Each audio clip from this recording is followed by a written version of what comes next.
정치 오늘 시작합니다. 국민의힘 정미경 최고위원, 그리고 더불어민주당 조기현 법률위 부위원장 나오셨습니다. 두 분 어서 오십시오. 안녕하세요. 안녕하십니까. 자, 민주당 차기 당대표 선출을 위한 그 예비 경선 결과가 나왔습니다. 박용진, 이재명, 강훈식 이렇게 세 명의 후보가 본선에 진출을 하게 됐는데 일단 결과에 대한 해석부터 한번 좀 들어보겠습니다. 그냥 뭐 당연한 그냥 저는 예측한 대로 그냥 나왔다고 보고요.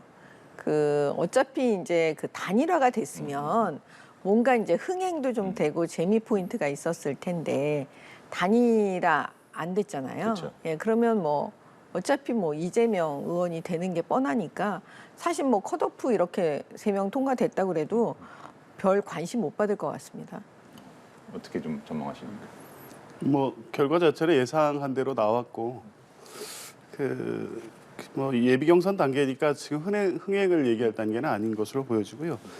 2위, 3위 뭐 순위는 나오지 않습니다만 네. 나머지 두 분이 어떤 분이 될까는 약간의 변수가 있었던 건 사실입니다.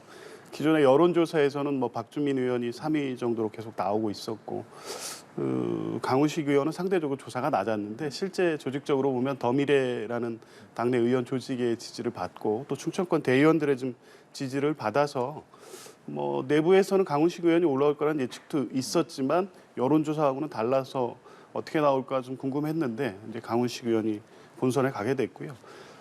최고위원 같은 경우에는 어느 정도 그 친명 일색 소위 말하는 이렇게 지도부가 구성되는 거에 대한 약간의 견제 심리도 작동하지 않았나 이렇게 보입니다. 자, 그러면 지금 본선에서는 흥행할 수 있다. 그러면 그 본선 과정에서의 그 두 후보의 단일화 가능성은 어떻게 보세요? 일단 오늘 그 예비 경선 직후에 두 분은 뭐 논의를 하겠다는 입장을 밝히신 것 같더라고요. 박용진 의원께서는 더 적극적이고 강훈식 의원은 뭐 기본적으로 단일화 협의를 하겠다는 입장이긴 한데 강훈식 의원이 예비 경선 과정에서 한 얘기가 있습니다. 이 예비 경선 자체가 단일화 아니냐, 컷오프가 이렇게 얘기를 했거든요. 딱히 강훈식 의원으로서는 적극적으로 나설 것 같지는 않습니다. 굳이 이재명 의원의 맞서는 어떤 일단 반명의 1대1 구도를 하기 위한 단일화라는 것도 사실 정치적으로 약간 부담이 되실 거고요.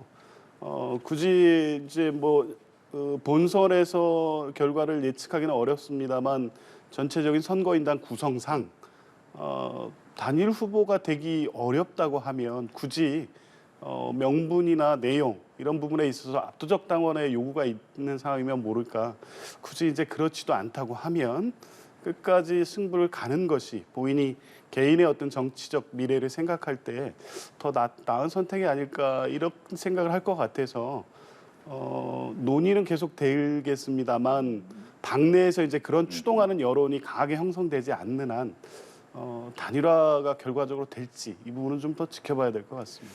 정 의원께는 제가 오실 때마다 이거 계속 여쭤보는데 만약에 그 두 명의 후보가 단일화를 한다면 어대명이 깨질 수 있을까요? 아니요. 못 깬다. 네, 어차피 어대명입니다. 어차피 이재명 의원이기 때문에요. 저는 사실 제가 예측하기를 예비 때도 어차피 단일화 안 될 거라고 얘기했거든요. 예, 예. 지금도 여전히 단일화는 안 되죠. 예, 어차피 이재명이 의원이 될 거라고 다 알고 있기 때문에요. 사실 단일화에 관심도 사실 많이 없을 겁니다. 알겠습니다. 자, 이재명 의원의 배우자죠. 김혜경 씨의 법인카드 유용 의혹과 관련해서 조사를 받던 참고인이 숨지는 안타까운 일이 있었습니다. 그 여당에서는 벌써 이재명 의원과 관련해서 4번째다라고 하면서 좀 공세 수위를 많이 높이더라고요. 이거는 어떻게 좀 봐야 되겠습니까? 사실은 국민의힘에서 여당에서 얘기하지 않더라도요. 그냥 상식적으로 일반 국민의 눈높이에서 생각할 때 어떤 사람이 피의자인데 수사 대상자라고 치면 그 사람에게 관련된 여러 가지 사건 수사에서 지금 4명째 지금 네 사람이잖아요. 극단적 선택을 한다? 저는 이런 경우에는 일반적인 사건에서도 잘 못 봤던 것 같아요. 그런데 지금 정치인이란 말이에요. 더군다나 대선 후보자였고 이번에 이제 민주당 대표가 조금 있으면 되실 분으로 알려져 있는데 어떻게 이런 일이 벌어질 수가 있는지 좀 이해가 일단은 안 돼요. 그러니까 국민 눈높이에서 이해가 안 되고 그다음에 정치적인 입장에서도 보면 너무 이해가 안 되니까 일단 이렇게 이해가 안 되는 일이 왜 생기는지를 사실 이재명 의원한테 물을 수밖에 없는 거예요. 왜 이런 일이 벌어지고 있나. 본인이 좀 얘기 좀 해달라. 저는 그 질문, 아주 기본적인 질문을 이재명 의원한테 하고 싶은 겁니다. 들어보겠습니다. 이재명 후보가 이 부분에 대해서 답할 수 있는 내용이 있을까요? 그러니까 통상 수사 과정에서 참고인이나 피의자가 어떤 극단적 선택을 했다면 수사 과정에 문제가 없었는지 이 부분을 들여다보는 게 상식이지, 그와 관련된 의혹의 정치인이 몇 단계를 걸쳐서 어떻게 개입돼 있는지도 확인되지 않은 상황에서 단지 뭐 사망 사건이 우연히 있다는 이유만으로 어떤 관련성을 자꾸 의혹 제기하는 방식은 오히려 고인에 대해서도 적절한 태도는 아닌 것으로 보여지고요. 이재명 후보가 대선에 패한 후보입니다. 그리고 물론 지금 당권에 유력하게 접근해 있는 건 맞지만 힘을 가진 실세라기보다는 오히려 현 정권 차원에서 경찰, 검찰이 여러 가지 수사를 막 하고 있는 상황입니다. 네. 이 부분에 대해서 어떤 압력을 느껴서 또는 어떤 뭐 영향력을 행사해서 이 죽음에 개입돼 있는 것 같은 그 뉘앙스를 풍기는 발언, 정치적 공세, 이런 부분 하는 것이 상식적으로 맞지도 않고 적절하지도 않다고 봅니다. 예, 말씀해주신 대로 지금 경찰과 검찰에서 그 이재명 의원과 관련해서 제기됐던 의혹들에 대한 수사의 속도를 내고 있는데, 이게 만약에 사법 리스크가 현실화를 한다면 당내 분란은 더 가속화되지 않을까 이런 생각도 드는데. 근데 이번 예비 경선에서 확인됐는데요. 사법 리스크가 당내 뭐 이번 전당대회에 크게 영향을 미치지 않는 것 같습니다. 오히려 당내 저변에서는 이 사법 리스크를 부당한 정치 공세라고 보거나 정치 보복성 수사로 보는 여론이 강해서 예비 경선 과정에서 사법 리스크를 얘기한 후보들이 또 통과를 못했습니다. 당원이나 지지자들은 그런 것을로 이 당권 구조를 공격하는 것을 탐탁지 않게 생각하고 있고요. 이제 그렇기 때문에 실제 당심이 주요하게 작동하는 전당대 선거에서 이 사법 리스크가 주요 변수가 될 것 같지는 않고, 당원이나 이 선거인단에서도 그런 걸 주장하는 후보를 오히려 배제할 가능성이 더 높아 보입니다. 어떻게 좀 말씀을 해주시겠습니까? 지금 이재명 의원에 대한 이 사건 수사요. 뭐 대장동, 법인카드, 지금 유용 사건, 그다음에 변호사비 대납 사건, 뭐 성남 FC, 뭐 하여튼 줄줄이요. 이 사건들이 윤석열 정부에서 드러난 게 아니에요. 다 이미 그 전에 있었고 이미 그 대선 때 다 드러난 사건들이라니까요. 그러면 그 사건 수사를 안 하겠냐는 거예요, 윤석열 정부에서. 네. 그럼 다 직권남용으로 다 처벌받아야 돼요. 이 사건 수사는 그냥 해야 되는 거예요. 그런데 지금 이 사법 리스크가 현실화될 거라는 건 다 예측 가능성이 있는 거예요. 다 모르는 사람 아무도 없었습니다. 그럼에도 불구하고 지금 이재명 그 의원에 대한 대표 여론조사에서는 1등이잖아요. 아니 이거를 뭐 어떻게 하겠어요? 당원들이, 민주당 당원들이 그렇게 하겠다는데. 그래서 제가 볼 때는 이 사법 리스크가 새로운 게 아니기 때문에 그냥 되는 거죠. 별 영향이 없겠죠. 되고 결국엔 감수를 하는 것이다. 그렇죠. 그다음에 감수하는데 앞으로 예측되는 게 이제 별의별 저는 사건이 다 벌어질 수 있다고 봐요. 이제 나가시지 않고 국회에서 구속을 피하기 위해서 막 국회에서 아예 잠을 주무시고 국회 밖을 나오지 않는다든가 뭐 하여튼 여러 가지 일들이 벌어질 거라는 그냥 예측이 좀 됩니다. 자, 국민의힘 이야기를 한 말씀 또 못하시겠습니까? 뭐 의원님께서 지금 뭐 이제 구속을 마치 이제 전제한 것처럼 말씀하셔서 좀 적정하지는 않은 것 같고요. 아직 수사가 이루어지긴 합니다만 대장동이든 뭐 백현동이든 최근에 뭐 구체적으로 나온 얘기가 있나요? 수사를 하고 있다는 내용, 그리고 의혹의 일단들만 계속 주장하고 정치적 공세를 하고 있지 최근엔 대장동 백현동 얘기도 없습니다. 그리고 뭐 이제 주로 이제 그러다 보니 구체적인 혐의 사실 입증이 가능하다고 본 뭐 법인카드 문제를 중심으로 지금 제기하고 있는데 8월경에 이제 수사 결과 발표가 있겠죠. 이제 그 내용을 보면 됩니다. 결과를 보고 이게 법률적으로 뭐 기소가 되거나 혐의 사실을 가지고 이제 법원의 재판에 간다면 다투게 될 것이고요. 거기에 대해서 지금 영장이 발부된다거나 그거에 대해서 정치적으로 뭐 저항하면서 국회에서 어떤 정치적 행동을 한다거나 이런 사항을 예정할 단계도 아니고 그거에 미치는 정도의 어떤 범죄 사실이 확인되거나 수사 결과 드러난 것도 없고 그러기도 쉽지 않을 것으로 봅니다. 이미 대선 과정에서 수도 없이 나왔던 얘기 아닙니까? 자, 국민의힘 이야기도 한번 해보겠습니다. 그 문자 노출 여진이 좀 이어지고 있습니다. 그 논란 이후에 그 윤석열 대통령의 출근길 문답은 사실 외부 일정들이 잡히게 되면서 지금 이루어지지 않고 다음 주에 또 휴가를 가게 되기 때문에 사실상은 좀 한동안은 기자들이 그런 걸 물어볼 수 있는 자리는 없을 것 같아요. 근데 이게 아무래도 윤 대통령이 직접 입장을 밝히지 않는 것이 이런 파장을 좀 가라앉히고 좀 수습을 하는 데 도움이 되겠습니까? 아니면 입장을 밝히는 것이 오히려 더 도움이 되겠습니까? 대통령께서 입장을 뭐 밝히실 이유는 저는 없다고 봐요. 왜냐하면 그 권선동 원내대표가 이미 다 얘기를 했기 때문에요. 그리고 이게 너무나 자연스럽게 사실은 이 출근길 문답을 뭐 의도적으로 하지 않는 게 아니기 때문에 그냥 자연스럽게 그냥 그 부분은 넘어가지 않을까. 네, 그렇게 봅니다. 자, 직접 입장을 밝히시는 게 맞다라고 이제 그 민주당에서는 요구를 하더라고요. 글쎄요, 뭐 그거야 이제 대통령의 판단이실 텐데 이 사태를 원만하게 수습하고 당정 관계를 안정화시키고자 하신다면 당연히 유감 표명 정도는 하시는 게 맞겠죠, 정치적으로 보면. 근데 이제 어찌됐든 이 상황이 지금 국민의힘 내부에서 확전되고 있지 않습니까? 갈등이 더 확대되고 있습니다. 그런 상황이면 뭐 적정하게 사적 대화의 노출이긴 하지만 이제 그렇게 뭐 내부 총질하는 표현 등이 적절하지는 않았던 것 같다는 입장 표현을 해야 이준석 대표 측이든 좀 납득을 하고 봉합하는 수순으로 갈 텐데 오히려 소위 말하는 친윤계 의원들이 이준석 대표를 저격하고 있습니다. 계속. 뭐 이런 상황이면 뭐 소위 말하는 윤핵관이든 대통령이든 이 상황을 적정하게 봉합하는 것보다는 이미 윤리 결정에 따라서 징계를 받았고 이후에 6개월의 복귀 여부에 문제가 있습니다만 이준석 후보를 당권에서 완전히 배제하겠다는 의지를 전혀 꺾지 않을 것으로 보이고요. 그런 수준에서 보면 뭐 입장 표명을 해서 이 상황을 뭐 원만하게 수습할 의사나 의지가 전혀 없어 보입니다. 일단은 그 오늘 윤석열 대통령이 울산에서 열린 진수식에 참석을 했고 그 자리에 이제 권성동 원내대표도 자리를 했는데 뭐 인사를 하거나 이런 장면들이 카메라에 이제 포착이 되지는 않았습니다. 그러다 보니까 이제 언론들이 가장 지금 관심을 갖는 것이 권성동 원내대표와 윤석열 대통령과의 그런 관계에 혹시 좀 변화가 있지 않을까 이런 것들이 좀 많이 궁금해요. 지금 현재 이 지도 체제가요. 그 원내대표 직무대행 체제인데 이걸 바꿀 방법이 없어요. 당원 당규상. 왜냐하면 윤리위에서 공교롭게도 그 당원권 정지 6개월을 했잖아요. 그러면 그 6개월을 지켜야 되는 게 또 이 당원 당규상 맞잖아요. 근데 예를 들면 만약에 비대위로 간다 그러면 법률적인 걸 말씀드리면 네. 비대위로 가는 순간 그 윤리위의 당원권 정지 6개월을 그 형해화시켜 버려요. 그러니까 제명하고 똑같은 상황이 만들어지는 거잖아요.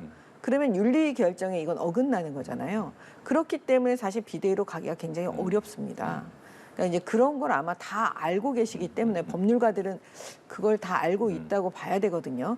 그런 상황이기 때문에 뭐 지금 현재 우리로서는 이 혼란을 늘 빨리 수습하고 권선동 원내대표 체제를 도와주고 그럴 수밖에 없어요.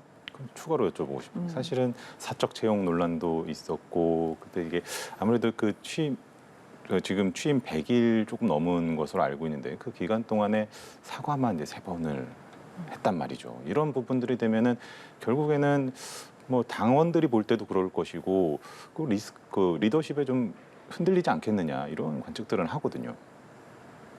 그러니까 흔들려도 다시 또 세우고 갈 수밖에 없는 게 왜냐하면 만약에 아까 제가 말씀드린 대로 이 직무대행 체제를 비껴가는 다른 비대위나 이렇게 하게 되면 바로 가처분이 들어가는 순간 이거는 그냥 어떤 판사의 손에 의해서 그 당 대표가 결정되는 더 코미디 같은 상황이 벌어지기 때문에요. 제가 볼 때는 여기서 그 힘을 모아 드리고 그 권선동 그 원내대표를 도와주는 수밖에 방법이 없습니다. 마찬가지 질문 한번 드려볼게요. 되게 곤혹스러운 상황이실 것 같습니다. 어쨌든 다른 선택지가 없는 것도 사실이고요. 지금 뭐 조기 전당대회를 할 수 있는 상황이 아니고 그럴 경우에는 뭐 이준석 대표가 절차나 법리적으로 명분이 명확해지기 때문에 그리고 실제 할 수도 없는 상황이에요. 그러면 이제 권성동 대표 체제가 이제 확고하게 안정적으로 가야 되는데 지금 몇 가지 문제로 아까 말씀하신 구급 공무원 채용 문제에 대한 발언의 문제 등으로 해서 리더십이 당내에서 좀 흔들리고 있는 게 아닌가 이런 상황인 거죠. 그렇다고 해서 이제 뭐 대통령이 당 문제에 대해서는 개입하지 않겠다는 입장을 갖고는 있지만 신경 안 쓰실 수가 있나요? 어찌됐든 당이 뒷받침을 해줘야 지금 안 그래도 낮은 지지율 하에서 국정을 안정적으로 끌고 가야 되는데 당내 혼란이 국정 운영에 굉장히 오히려 짐이 되는 이런 상황이기 때문에 안정적으로 수습하기 위해서는 결국엔 권성동 대표 체제에 힘을 실어줄 수밖에는 없는 상황이긴 하지만 그것이 최선의 대안인지에 대해서는 대통령이나 그 주변에서도 고민을 많이 하실 것 같습니다. 이번 사안이 이준석 대표에게 뭐 불리하지만은 않다라는 그런 해석들도 좀 많이들 있는 것 같습니다. 그러다 보니까 이제 재기 가능성을 점치는 시각들도 있고 뭐 당권 국민의힘 당권 구도에 어떻게 좀 변수가 될 수 있을 거라고 좀 전망을 하세요? 뭐 어찌됐든 이준석 대표의 당내 입지, 지지자들이 정치적으로 결집하는 계기가 된 건 분명하죠. 근데 이제 문제는 수사입니다. 지금 현재 경찰에서 수사하고 있는 내용이 뭐 알선 수재 문제가 있고요, 증거인물 교사 문제가 있고 최근에 아마 이 명예훼손 고소에 대한 무고 또 고소 고발이 있었던 것으로 알고 있습니다. 이 수사 결과가 어떻게 나오느냐가 이제 문제인데. 이게 뭐 수사가 객관적으로 뭐 권력의 입김 없이 진행되고 있다고 하면 그 결과만 지켜보면 됩니다. 뭐 이준석 대표는 무고에 대해서 자신하고 있기 때문에 뭐 그렇게 나온다면 6개월 후에 당연히 복귀하게 되는 것이고, 근데 수사 결과에서 범죄 사실이 인정이 돼 버린다고 하면 사실 정치적 복귀가 힘든 상황이죠. 그렇다고 하면 길게 보고 지금 지지층을 결집하기 위한 지방 행보를 하고는 있지만. 결국에 결정적 변수는 수사 결과가 될 것이다. 그거에 따라서 이준석 대표의 정치의 운명이 결정되지 않을까 봅니다. 이 부분에 대해서는 정 의원께서도 같은 생각이십니까? 그렇죠. 경찰 수사 결과에 따라서 이제 그 결과를 보고 이제 다 어떤 또 다른 이제 분석이 가능해지니까요. 알겠습니다. 자, 마지막 주제 한번 넘어가 보도록 하겠습니다. 한동훈 장관이 이제 법무부에서 인사검증 업무를 담당하는 것에 대해서 권력이 아니라 짐이자 책무에 가깝다 이렇게 좀 이야기를 했습니다. 그러니까 임명을 한 뒤에 만약 국민적 칭찬이 커지거나 한다면 결국에 책임을 져야 되지 않겠느냐까지도 얘기를 했는데 이 발언은 어떻게 들으셨는지 좀 들어볼까요? 네, 기존의 그 청와대 민정수석에서 사실은 그 인사 검증을 했잖아요. 그러면 그 인사가 잘못됐을 때 검증 누가 했냐? 그러면서 사실은 그 청와대 안에 이제 다시 또 초토화가 네. 되는 상황이 지금까지 계속 연례적으로 반복이 되어 왔잖아요. 그러니까 이제 그걸 빗대서 저는 얘기한 것 같아요. 그 민정수석을 이제 그 없애고 윤석열 정부에서는 그거를 이제 어떻게 보면 투명하고 공개적으로 법무부에 넘긴 거잖아요. 네. 그러니까 법무부에 이제 법무부 장관인데 사실 본인은 아마 그 안에 들어가서 본인이 뭘 하는 역할은 없을 거예요. 왜냐하면 그 검증단이 따로 만들어져 있으니까 그쪽에서 알아서 하는 거잖아요. 그렇지만 결과적으로는 그게 법무부 소속이다 보니까 나중에 만약에 인사가 잘못돼서 어떤 책임을 물을 때는 본인은 전혀 아무런 행동을 한 게 없는데 이게 다 자기 책임이 되니까 이건 나는 좋은 소리는 못 듣고 이게 나의 짐 아니겠냐. 그런 의미로 아마 얘기한 것 같습니다. 네. 그 인사 실패에 대해서 문책하는 거는 인사 라인에 대해서요. 과거에 보면 검증 실패죠. 제대로 된 검증을 검증과에서 못했다는 거에 대한 책임을 인사 라인에 묻는 것인데 뭐 그 원론적으로 그렇게 말씀하실 수 있는데 기존에 해온 얘기하고는 좀 모순되는 부분이 있습니다. 법무부 인사정보관리단으로 업무를 이관하면 시스템에 의해서 본인은 관여하지 않고 판단하지 않고 검증에 대한 어떤 정보만 수집해서 청와대 공직기관 비서관이 인사수석실로 그냥 넘긴다는 겁니다. 그러면 그 시스템에 의해서 한 행위에 대한 정치적 책임을 지면 지겠다는 건데 본인이 얘기한 바와 같이 이 인사에 대한 책임이 그냥 시스템을 돌리는 거고 그것이 투명하다고 해왔다고 하면 본인은 책임질 일이 없으면 됩니다. 그리고 이제 최종적으로 그 판단을 돕는 2차 판단인 대통령실 인사수석 비서관이가 이쪽에서 판단했던 거에 대한 문제에 대한 책임이 질 수 있지만 지금까지 한동훈 법무장관 얘기한 거에 의하면 본인은 책임질 일이 없어야 되거든요. 근데 뭐 책임질 상황이 오면 책임지겠다고 한다고 하면 본인이 어느 정도 역할을 하겠다는 거를 얘기하고 있는 게 아닌가요? 여기서 아이, 추가로 예. 그건 아니죠. 그러니까 무슨 말이냐면은 그 정치적 책임을 얘기하는 거겠죠. 그냥 말하자면 내 밑에 있는 내가 관리하고 있는 그 사람들이 했던 일이니까 만약 거기서 뭐가 잘못되면 그 책임은 나도 지겠다. 이런 정치적인 책임 어떻게 보면 법무부 전체를 관장하고 있는 수장으로서 그냥 얘기를 하는 거겠죠. 알겠습니다. 혹시 보태실 말씀 없으시면 여기서 마무리할까요? 그러니까 왜 짐이라고 말씀하시를 왜 갖고 왔는지 그 부분에 대한 문제제기를 계속 안 할 수 없는데 짐이라고 생각 안 하시는 것 같고요. 본인이 권한으로 권력으로 행사하겠다는 뜻이 분명히 있기 때문에 지금의 인사 문제에 지금의 사단이 계속되고 있지 않나 봅니다. 여기 대해서 잠깐 들어야 될 것 같습니다. 예. 보세요. 청와대에서 이제 하던 거를 사실 어떻게 보면 되게 공개적으로 법무부에서 하겠다고 돌려준 건데 그러면 이거 내실에서 하는 거 전혀 들여다보지 못했던 거거든요. 지금까지는 인사 그 검증 시스템을요. 근데 이제 그 시스템화 시켜서 다 이제 국민들이 보고 국회에서 불러다 물어볼 수도 있잖아요. 그러면 민주당은 박수를 쳐줘야 되거든요. 어떻게 보면 야당에서는. 근데 이걸 가지고 문제 삼는 거 저는 그거 자체가 이해가 좀 안 됩니다. 알겠습니다. 두 분 말씀 여기까지 듣도록 하겠습니다. 오늘 수고하셨습니다.